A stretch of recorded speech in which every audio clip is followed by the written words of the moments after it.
What's going on, everybody? You found Bottom Tier Collector, and I'm your host, The Bearded One. As always, thank you for liking, subscribing, and commenting on my content.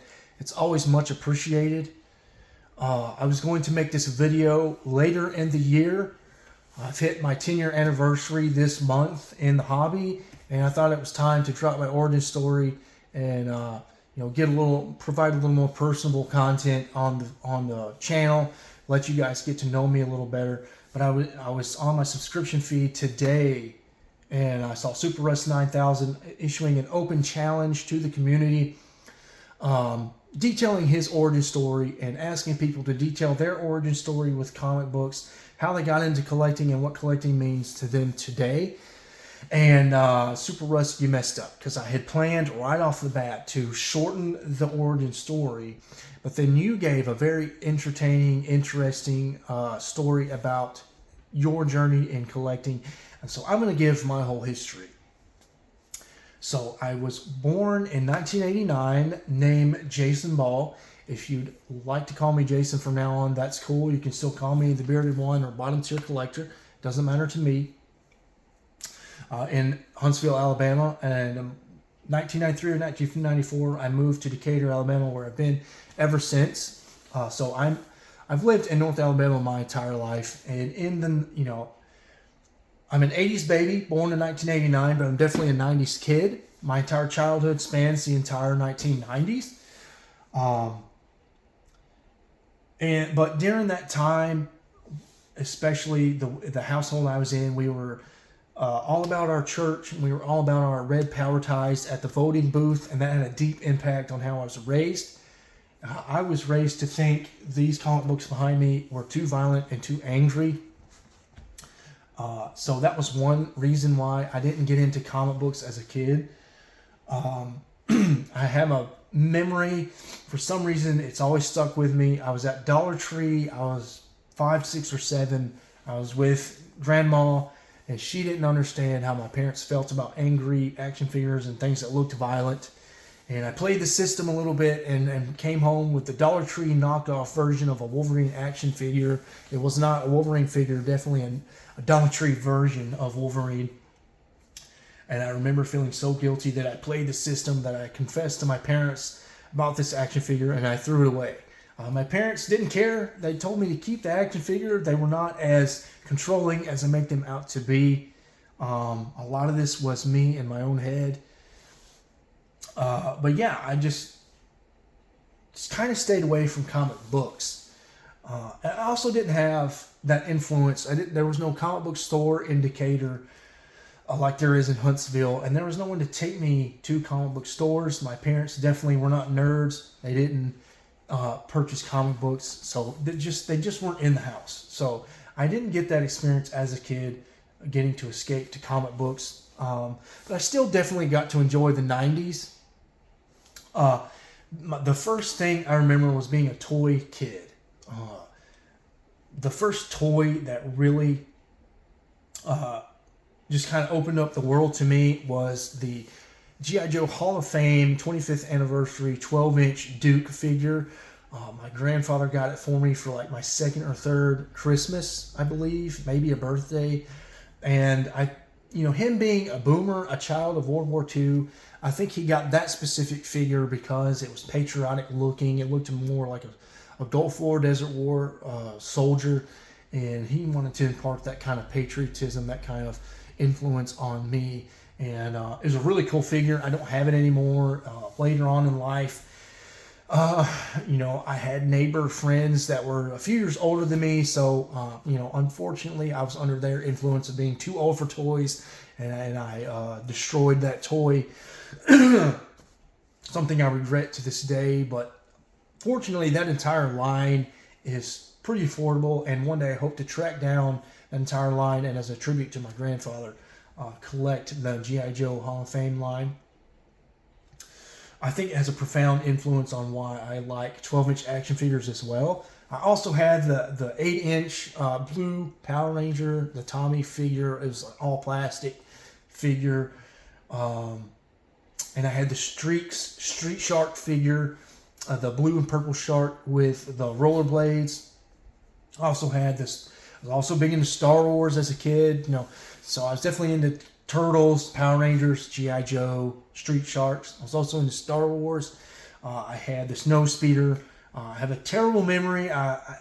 It was an out of character moment. I don't consider myself a super spoiled child. We were middle class, middle of the middle class. We weren't lower middle class. We weren't upper middle class. I could afford nicer things, or my parents could afford nicer things, but they couldn't afford to go all out. Money still had to be managed in my household. And so I'd like to think I wasn't raised a spoiled child, but I had an out of character spoiled moment. I was in extended day one day and saw a kid with a snow speeder from Empire Strikes Back, and I just got the bug in me one day, pestered my mom. It must have been the first weekend day after that. It was raining hard, and I just cried and boo-hooed my way into getting my mom to taking me to Walmart and getting me that Star Wars snow speeder. I feel guilty to this day about it, but it is what it is. I've grown up and I've learned from that experience, and it's made me who I am today. I also had the Millennium Falcon. I didn't have the huge Millennium Falcon, the like $200 figure, but I had a medium-sized Millennium Falcon where you could flip open the top and play with all your miniature figures. And so those are the toys that I really remember a lot. I also had the Soldiers of the World. I kind of they weren't part of the G.I. Joe line. My Duke figure was, but they kind of added to it. Kind of gave me more soldier figures to play with. Just look it up. So I think they were called Soldiers of the World. I wanted every era, but I got a lot of the Vietnam era figures because they went along with my Duke figure. But I also got into Legos as I was a little older, Bionicle a little bit. I had the Lego X-Wing. I had the Lego Slave One. And those are a lot of the toys that had a big impact on my life before I finally felt old enough to get out of toys. I was also into video games, and being born in '89, I caught the tail end of the Nintendo Entertainment System, but through the arcades. A lot of those games were in arcades. In the 90s, arcades were still around. I don't know if the golden age of arcades was in the 90s. Maybe it was the 80s, but arcades were still very prevalent in the 90s, especially the early 90s. And I remember playing like X-Men Mutant Apocalypse, and we had this place called the Skate Castle. It was like a kid's paradise. It was a huge skating rink, and they had a jungle gym, and they had a food court, they had pool tables, and a whole arcade area. And some of my earliest exposure to superheroes was playing X-Men Mutant Apocalypse, and I remember playing the first original Soul Calibur and Samurai Showdown. So that kind of piqued my interest into comic book characters, but still not comic books itself. I also remember being into the Super Nintendo as a kid. Donkey Kong Country and Super Mario Brothers play such a big role in my love of video games. I still love those two video games to this day. In fact, I just beat Donkey Kong Country for the first time ever just a couple of years ago. And I hope to beat Super Mario World eventually one day. And that carried into the Nintendo 64, where I fell in love with Star Fox and Super Smash Brothers and Mario Kart and Super Mario 64. And that carried into the GameCube, which led into the PlayStation era, which I'm in now. And I was also into the cartoons of the time in the 90s.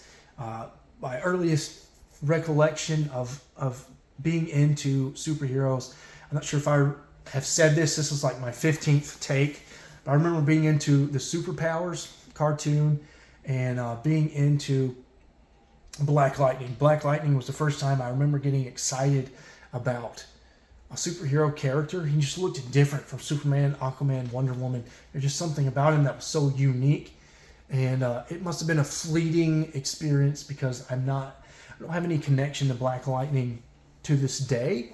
But I think that played a role, made an impact on me that led into where I am today. I was also I remember being into Space Ghost. I'm into Space Ghost Coast to Coast today. I'm watching on HBO Max. I also feel like I'm the generation that really put anime on the map. I was a big Dragon Ball Z kid. Dragon Ball Z has a superhero-like vibe to it.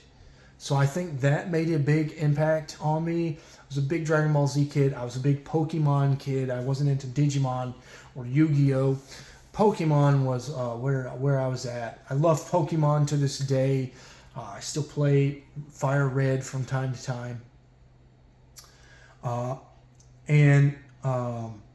Just all this culminated into a trip where I went to Pocket Change with the Christian version of the Boy Scouts called Royal Rangers. We went to Pocket Change in the Decatur City Mall, playing video games, having a blast, and I used all my tickets on a comic book. I'd never had a comic book before, and the comic book I owned was Green Lantern 36. I don't have the comic book anymore. It got lost to time. Maybe I ripped it up. I was pretty destructive with toys, unfortunately, from time to time. That's why I don't have my Duke action figure anymore, or any of my other toys from my childhood, other than my Thomas the Tank Engine sets.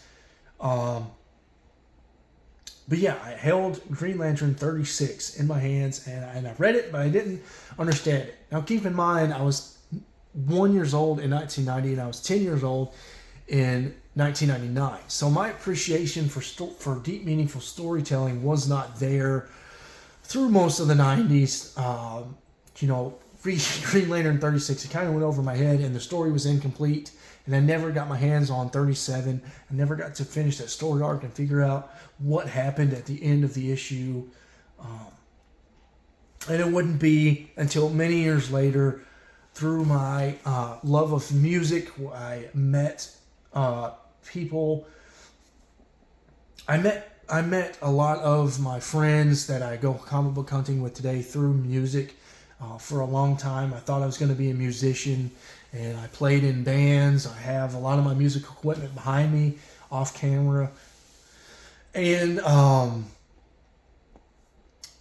met the guy that really put the seed for comic books in my heart. Unfortunately, I'm not friends with that guy anymore. But he got us all interested, my group of musician friends. He got us all interested in comic books. We were getting older, kind of realizing the rock and roll lifestyle dream was not going to happen for us. We were just going to be normal people. And I think me and my buddy, one of my buddies in particular, I don't want to name him on camera, but I think we needed something to replace music. I did, especially, because I was getting out of the scene. I was settling down, calming down, becoming less rebellious. And I found comic books through one of the guys that planted that seed. And I remember my first comic book trip, which is why I have these comic books right here. My first trip to the LCS. This is the comic book I remember being on stands. This is the landmark issue I used to remember my anniversary, January 2013. Batman 13, Death in the Family, the climactical issue of the Death in the Family storyline from Snyder and Capullo was on stands. And it's my first time. I'm feeling like a scrub. I'm kind of overwhelmed. But I picked up Batman 269.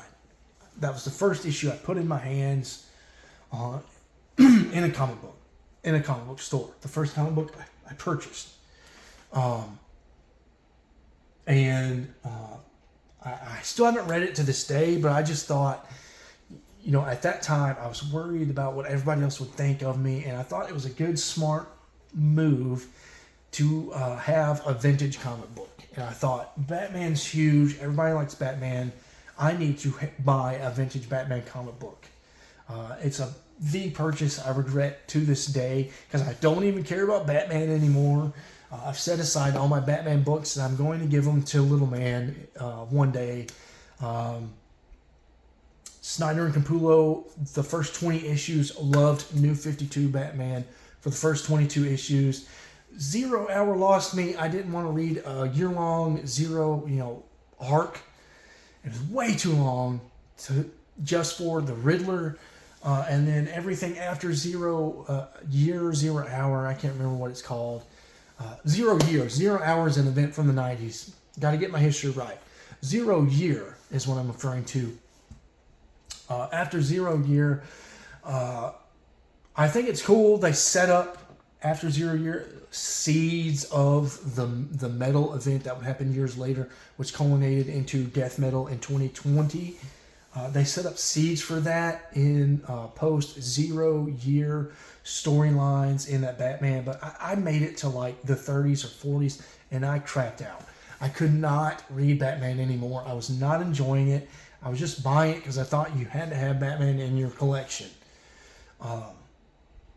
And when I finally just dumped Batman, broke up with Batman, I felt such a sense of relief because I just wanted to read Lobo. Lobo is the issue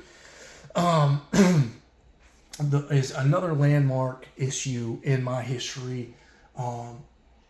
In that same pile, the same stack that I purchased at The Deep in Huntsville, and it was actually at their old location. That building's since been torn down. Can't even go to the location I was at anymore. I found Lobo 1, and I remembered way back into the MySpace era. Didn't know what I was doing. I found a GIF. This was the early days of GIFs. I put a GIF of Lobo on my MySpace profile for a little bit. I thought it was so cool, and I don't know how I remembered it from years ago. It was like 5, 6, 7 years later, that comic book trip. I don't know how I remembered that GIF, but as soon as I Googled and saw a picture of Lobo, I was like, that's the guy I want to try and see if he's any fun. And I got hooked on comics from the moment I saw this book and turned that page and read the first page. This issue is the reason I love Lobo to this day. I love the cover. I love the colors. It's so 90s. It brings me back to my childhood. Reading Lobo makes me feel like I'm experiencing the childhood that I missed out on, even though I love my childhood. I had a fantastic childhood. And I will always cherish that Lobo #1. And it's one of the most valuable issues in my collection for me. So that's really what's brought me into collecting. It's kind of my journey, how I got started collecting. And Lobo 1 is the reason why I stuck with it. I went through some down periods around the time of Convergence. Convergence happened. We're coming out of the New 52. I wasn't all in on New 52, but I read several titles from New 52. I still consider it my era in comic books because 2013 is when we were in year 2 of New 52. And a lot of the good stuff was going on at that time. But Convergence happens. We're getting out of New 52. We're fixing to go into the Rebirth era in 2017. And Convergence busted. It was the first event where I said, all right, this is the first event I'm going to get in on. And it sucked. It was so bad that I just kind of got burnt out. The wheels fell off the steam. I was amassing all these books I didn't really care about.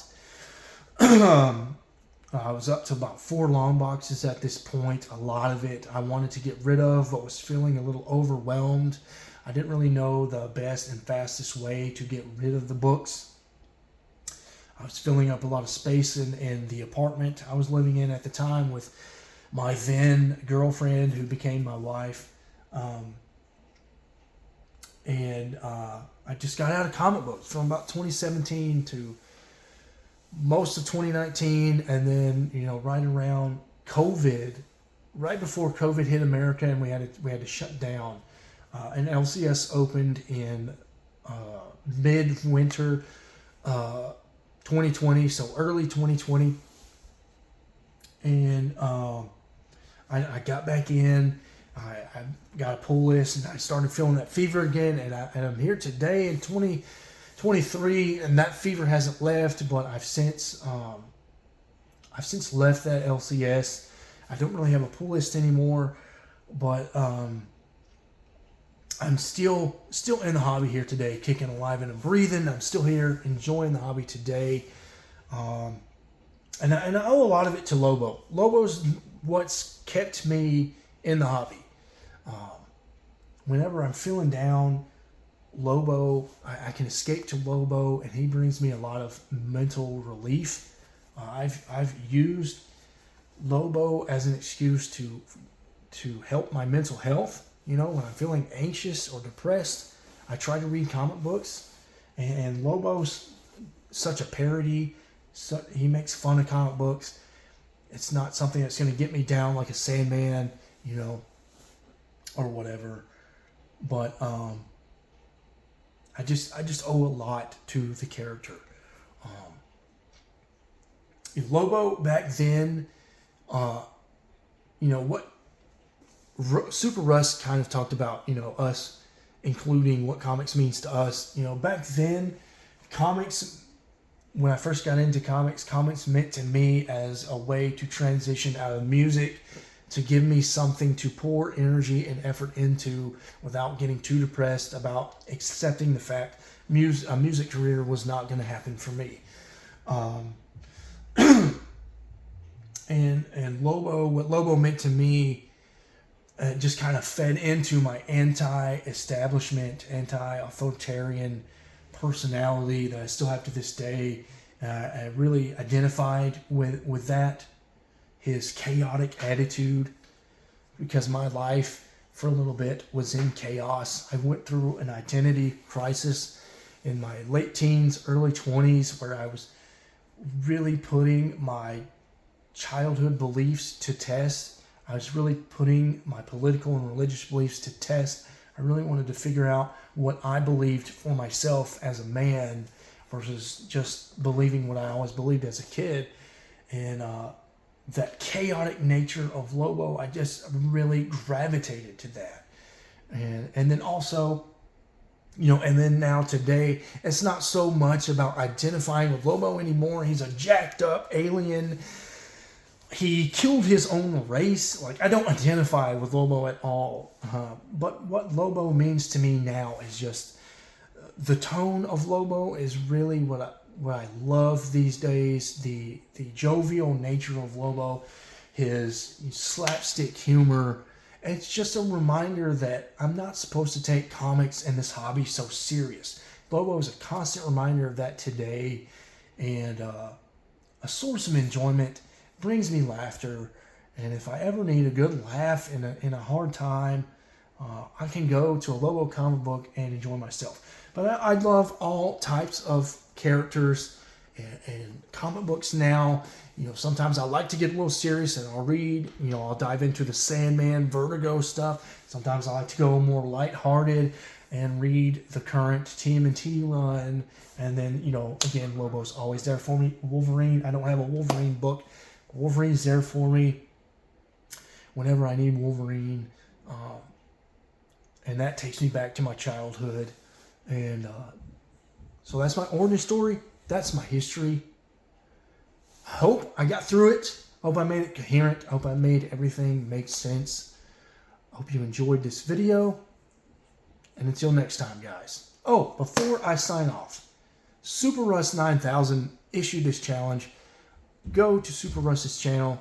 That's SuperRus and the number's 9000. No spaces. You'll find his avatar, Russ, in the Superman suit. And watch his origin story. Fantastic story. And I hope to see you guys' origin story in the future. Until next time.